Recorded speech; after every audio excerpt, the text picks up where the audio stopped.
Welcome everyone to a brand new series called Piece by Pizza. Da-da-da-da-da, please make it to the end.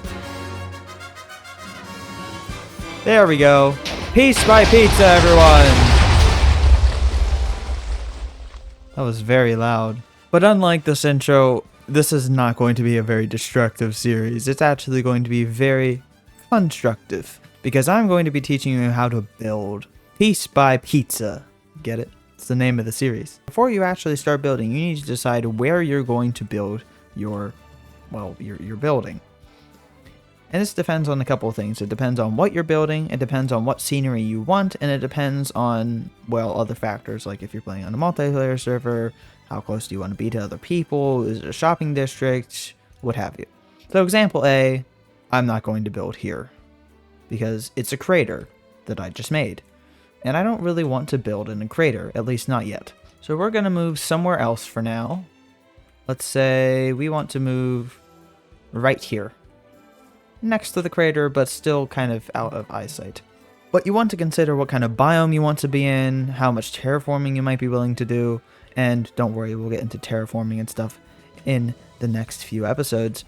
But this is entirely your opinion. Wherever you build is totally based on what you're building, if you think it would fit in well. For example, you can build a castle in many different places. You can build an underground castle for like some sort of underground society. You can build a castle just in the middle of a plains as like a little nice, very peaceful kingdom. You can build a castle on top of a mountain and make it look like it's a really sturdy, hardened fortress against invaders. Wherever you end up building can actually influence the feel of the entire design, whether that's what you intended or not. So you have to keep that in mind. Next, you have to decide what you're going to build. And because I don't really care what I build, I have three of the most basic types of builds in this dropper. And we get modern house. Alright, so we're going to be building a modern house. That's what I've decided.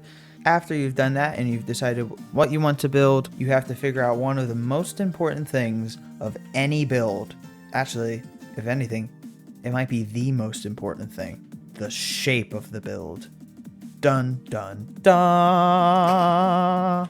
And if you're thinking, but Pizza Buff, this is just a block game. Everything's going to be made of cubes. Well, you're wrong. Because despite this being a block game, you can have way more intricate shapes than just a box house. But just look at the general shape of these two buildings. Which one catches your eye more? The square? Or the many different squares melded into one?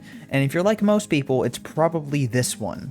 Because the more interesting shapes you have in your build, the more interesting the build is going to be. It's pretty simple. Now, these are both very bad examples of modern houses because I just threw this together in 5 minutes.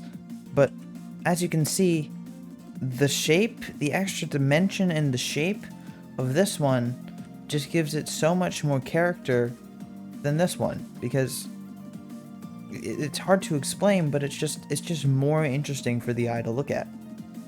You can even take it down from a top-down perspective, and since they're very blocky colors, it's easier to see.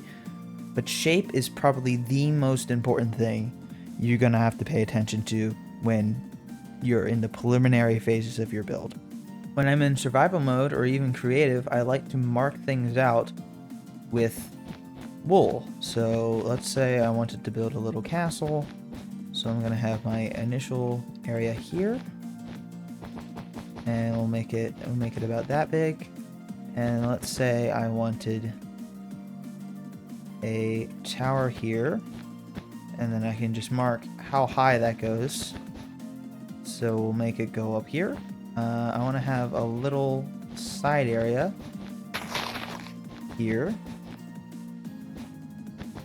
That's just kind of like a greenhouse, so we can just do that, that, and that.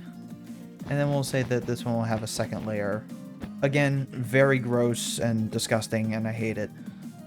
But you get the idea. You want to lay out what you're doing with some kind of marker block that you're not actually using in the build itself. Wool is a particularly good one, and different colors can help you distinguish between what areas are which. After you've determined shape, the next thing you're going to want to determine is the color palette. Now, I'm kind of going to ignore modern houses because I'm very bad at modern houses in comparison to everything else I do, at least. So let's talk about something I am familiar with. Roman brick fortresses. And if you've been watching my EchoCraft series, which you should definitely do, by the way, subscribe so you can go watch those when those come out. You'll know that my mega base is in the style of a Roman fortress in the mountaintops. But that color palette isn't like something that was just in the books, right, for me to use. I had to create that, or at least get inspiration from other builds. And look at this. So some of them are white. They've got like grays and whites, and you could go that route, or you could do what I did and you can go with like the more brown route. And I took a creative liberty and decided to make it a little bit more interesting and took some red from the Roman idea as well. So I want reds and browns to be my main color palette. And obviously, they're made of bricks, so let's get bricks. Oh, and ooh, here's another one. Mud bricks. That's a nice brown color. So we've got bricks and we've got mud bricks. But unfortunately, these two don't work particularly well together. As you can see, they're kind of clashing a little bit. If you just do this, like, yeah, I mean, they work, but it doesn't really make sense. There's no... They clash. They're just one block next to another. It doesn't make a ton of sense. But you still want to use both of these in the same color palette. So let's look for some other blocks that might work. Ooh, granite might work. Let's see here.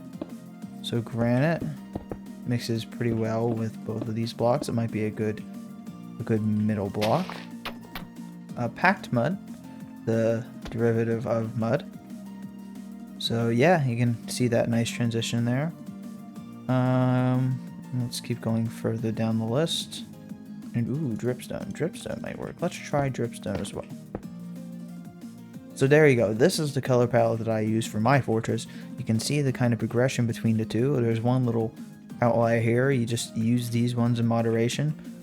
Now, if I really wanted to go above and beyond, I can add extra stuff. I can add jungle planks in it that looks better. I could add brown mushroom blocks. That works pretty good. A little bit too smooth for my taste, so maybe I don't want to use that. This is obviously wood, so maybe I wouldn't want to use that either.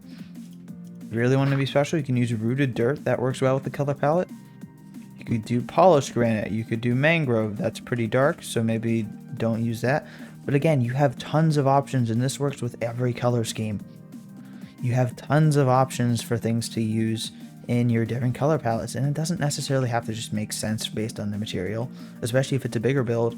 It's gonna blend in. It's going to look right if you mix it with other blocks that look like they match. But let's stick with this because this is what I've used before.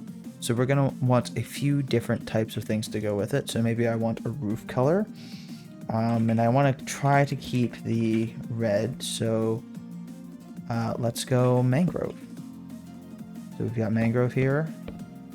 Make sure it kind of looks good with all these blocks.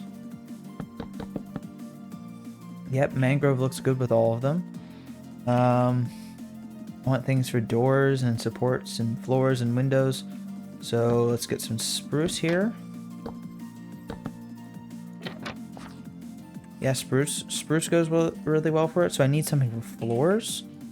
If you want to go basic, you can go with something like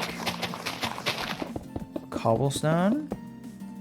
And I think I'll leave the cobblestone alone because it's already varied enough, but maybe you don't want to do that. Maybe you want to mix it with some stone bricks on the edges, which go pretty well together. Or maybe if you want to mix something else in with the stone bricks, you mix in andesite like that. And there you go. Now you've got a perfect palette of blocks that you're using. All you need to do is find one or two base blocks, find some stuff that matches with that, find stuff for the roof, find stuff for accessories, find stuff for the floor. You can do this in any order you'll like. And there you go. Now you've got a palette that you can use. So you've got your location, you've got what you want to build, you've got the shape that you want, and you've got the palette of blocks that you want.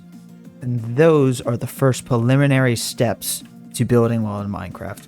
Next episode, we'll talk about the basics of exterior building, such as the order that you place your blocks in, what you build first and what you build last, the details that you put on the outside to make it look better, and depth, the D word of building. Depth. The all-important depth. And if you want to become a better builder piece by piece, make sure to hit that subscribe button. And if there's already another episode out, be sure to go check it out. And if there's not, just wait a little bit. I'll be sure to have another one up soon. Thank you so much for watching. I hope you enjoyed. And I'll see you in the next one. Bye.